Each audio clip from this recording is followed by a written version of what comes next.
This episode of Test Drive is brought to you by Elmec and their EV Duty Smart Home Charger.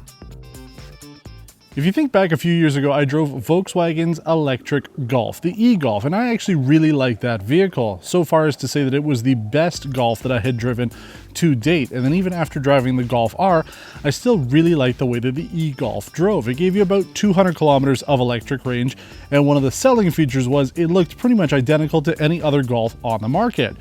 Now, Volkswagen's next generation electric vehicle is changing things up a bit. This is a 2022 Volkswagen ID.4 all-wheel drive Pro S. And if it sounds like an iPhone model, I think that's intentional. I mean, they're looking for those buzzwords that people might be already familiar with, especially since electric cars are more or less targeting the tech enthusiasts at this point. So the fact that they're calling it a Pro S really does sound like an iPhone model. But one of the features of this vehicle that will be compelling is its MSRP, starting just under $50,000 Canadian, this one being configured at about $58,000 all in, with the King's Red metallic paint, and the statement package gets you pretty well kitted out. So why would you consider the Volkswagen ID.4? Well, it uses, in this particular case, a dual motor setup. We have the all-wheel drive system, so normally it would have a rear-wheel drive unit. This one has a front-wheel drive unit as well, for 295 combined horsepower, 339 pound-feet of torque. Now, what's interesting about this setup is the rear motor is bigger than the one on the front. Vehicles like Tesla were doing that before, but for the most part, a lot of the newer electric vehicles we test have equal motors front and back, but this one uses two slightly different sizes. It also uses an 82 kilowatt-hour lithium-ion battery. 77 kilowatt-hours are usable and good for about 400 kilometers of electric range. If you go with the rear-wheel drive unit, our four-wheel drive model here gets about 386. That should be a pretty familiar number because it is essentially what the Kia Niro EV will do in electric mode. So it's pretty comparable to a lot of those vehicles like that. The main selling feature, obviously, is the fact that it is four-wheel drive and it is pretty affordable. Now, there are some things about the charging system on this which are interesting. The level 2 charger can go up to 11 kilowatts, and the fast charge system, the DC fast charging, can do up to 135. This one says it's 125, so I think it depends on your charging level and where the vehicle is being sold, but still 125 kilowatt charging is pretty good. Here in Quebec, they're only starting to roll out higher than 100 kilowatts right now, so at least for now, it's more than enough. This also has a 2,700 pound tow rating. There is a trailer hitch on this vehicle that comes with this Pro S model. So if you do want to do some towing with it, it is capable to do quite a bit for a smaller vehicle such as this. This is considered a compact crossover. So similar in a lot of ways to things like the new Hyundai Ioniq 5, Kia EV6, Mustang Mach-E, a little bit bigger than the Volvo XC40 Recharge that we just did. But again, price is going to be the selling factor for this thing. It really is the electric car for the masses. But why are you going to consider the all-wheel drive Pro S? Well, essentially, this is one of the only two trims sold here in Canada, the rear-wheel drive unit and all-wheel drive. Both of them are the Pro models. In different markets, there are a number of different trims available, but this is more or less fully loaded for our market.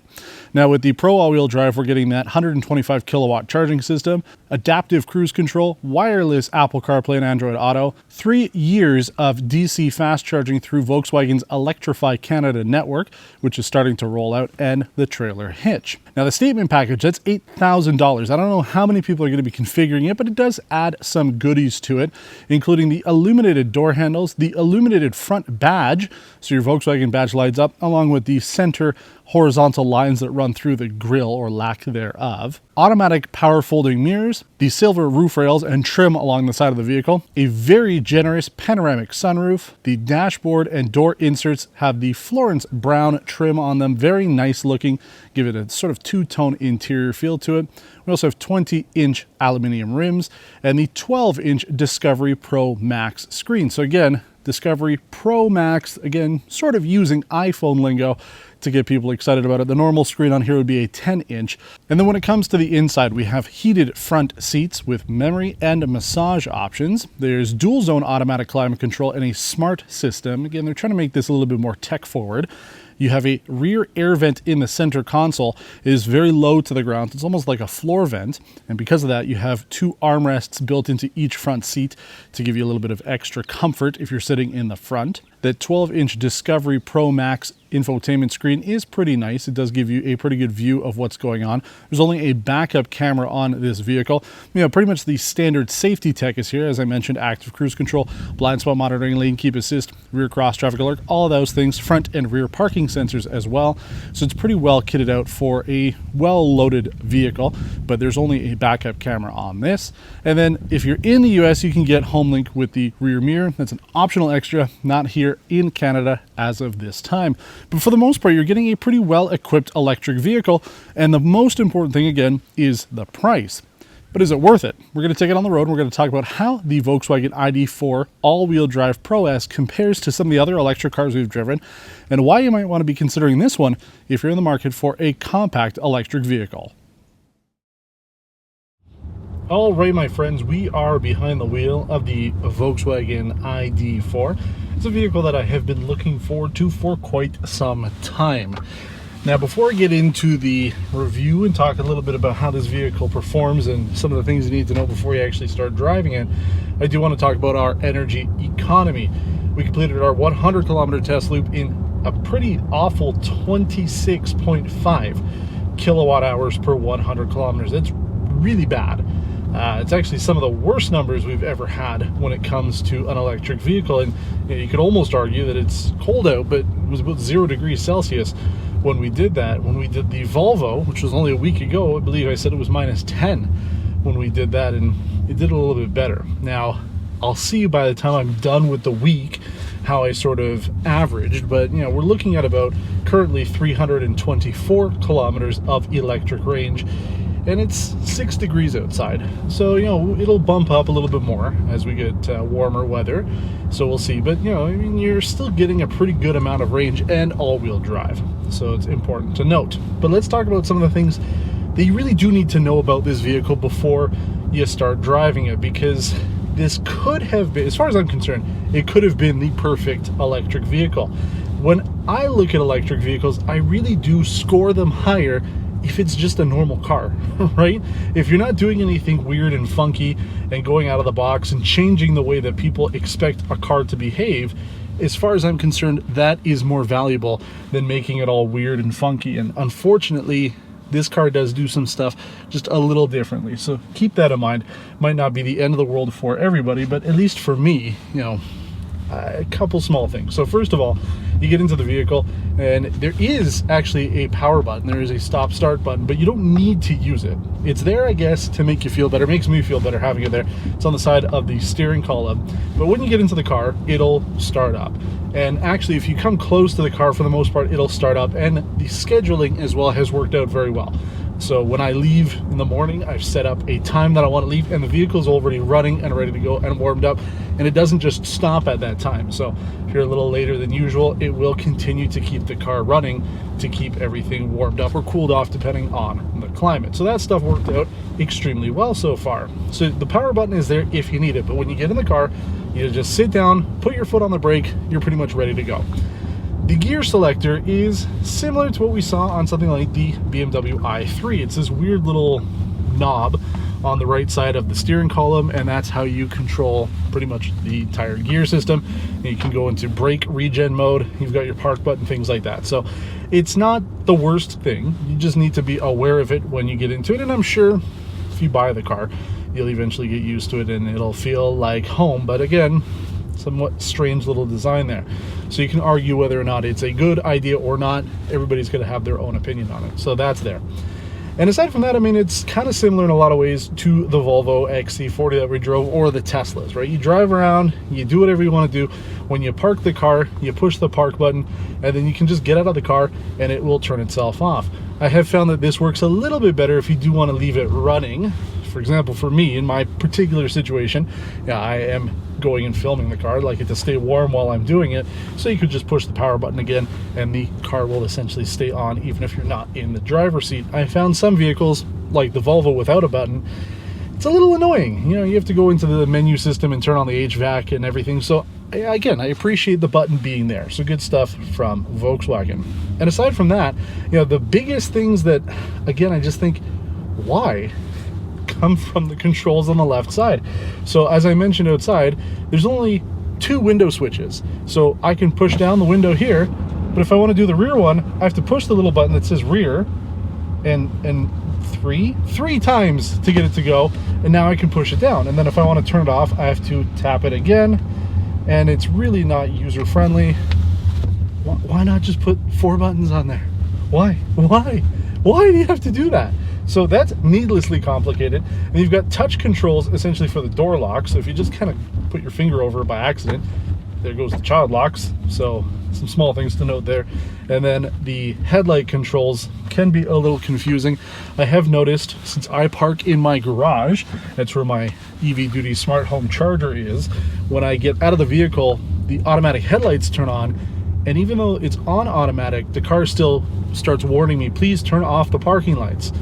Well, I haven't turned them on, I leave it on automatic. It's a little confusing because there isn't like a button for each mode. You push the mode button, so it cycles through all the available headlight modes. It's a little annoying. The weather climate button, you know, if you're in rough weather, you want to have the lights on, it's easy there. Again, a little tap, you've got max defrost, the heated windshield, and then the rear defroster buttons. Again, very touch sensitive in the sense that, you know, you might even accidentally touch it for it to go on. They are there. So, I mean, the convenience factor is nice to have because everything else is pretty much hidden. All the other controls, you have to go into the infotainment system. But again, it's just these weird buttons. Why? Everything else before, a little knob to turn things on and a physical button, they worked fine up until now.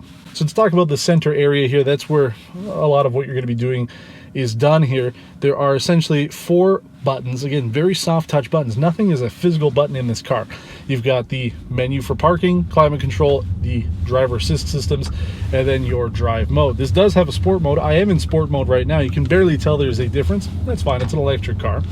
But essentially, you know, they're straightforward enough. Volkswagen is playing around with the infotainment system here a little bit, giving you more features, air quotes, because again, you know, they're adding things that I don't think people necessarily need. If you go into climate, you've got smart climate. So I guess if you've never driven a car before, it's kind of cool. Warm feet, warm hands, fresh air. Yeah, these all sound like things that normal human beings want to be able to do with their vehicle. I just ignore it. I just go to the classic climate. It's much easier to figure it out. Plus, I can access something like the heated steering wheel from there. So, I don't know. I mean, maybe this is being targeted towards people who haven't driven a car before. It's new buyers. I don't know. But some of the things in this just feel like they're trying to reinvent the car, but it doesn't need to be. So small things like that. But aside from that though, so let's say you've figured all of this stuff out, you've worked past the weird quirks, is the car worth getting? So far, I would say yes. I've been very happy with the way that this car performs so far. Unlike something like the Volkswagen Arteon that I had a lot of complaints about, this thing so far has been pretty smooth on the road, and most importantly, it's quiet. With the Arteon, I had a lot of rattling going on with that vehicle. This one, everything seems to be put together properly. It is nice and quiet in here. Seats are comfortable. You have a good upright position. The seat massage thing works if you really want to use it.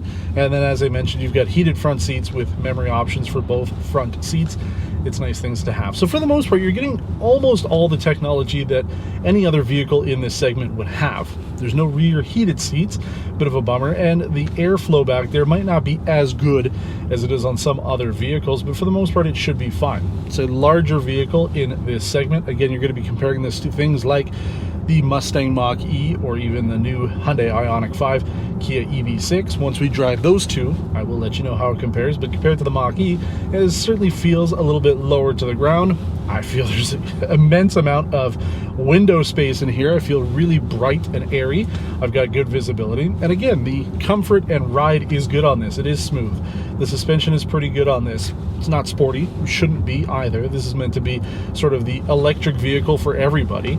So it's going to be right down the center of what people want in terms of a vehicle.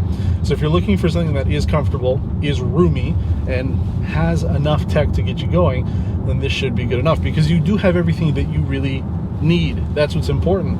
All the safety tech is there. There isn't anything on this that I'm missing that I would necessarily want. A bright panoramic sunroof up top is a nice plus. All the layout and everything just needs to be something that you get used to, and eventually you will. So I would say that this is a very solid offering from Volkswagen. Again, you know, for me personally, I'm looking for how much these vehicles resemble a normal car. This one doesn't, and maybe that's okay for some buyers. I don't know if this is really going to attract people away from a Tesla. It seems to be what all electric cars are trying to do these days. Everybody's going after them instead of coming out with something on their own. But I do feel that this has lived up to the expectation that I had for this car, which is a mass available electric vehicle that anybody could be interested in. And the pricing, it's hard to beat. $49,000 for the all-wheel drive model. Certainly not going to get all the bells and whistles, but you're getting the stuff that you ultimately need out of it. The range just isn't quite as good as some of the more recent competitors, but that could easily be fixed. Battery technology is improving all the time, so who knows, in a short couple of years they might add some more range to this. And the last thing I will leave you with is there's no front trunk. For me, it doesn't matter. I really don't care. I've used them in some of the vehicles like the Mustang Mach-E, the Volvo XC40. They're just not user-friendly.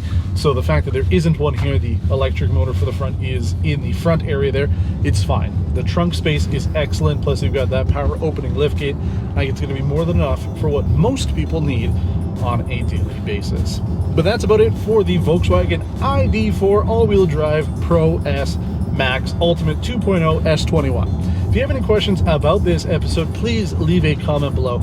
Get back to me with whatever thoughts you have about this vehicle, if you have any specific questions about it. And don't forget to give a thumbs up to the video if you liked it as well. Until next time, thanks for watching and take care.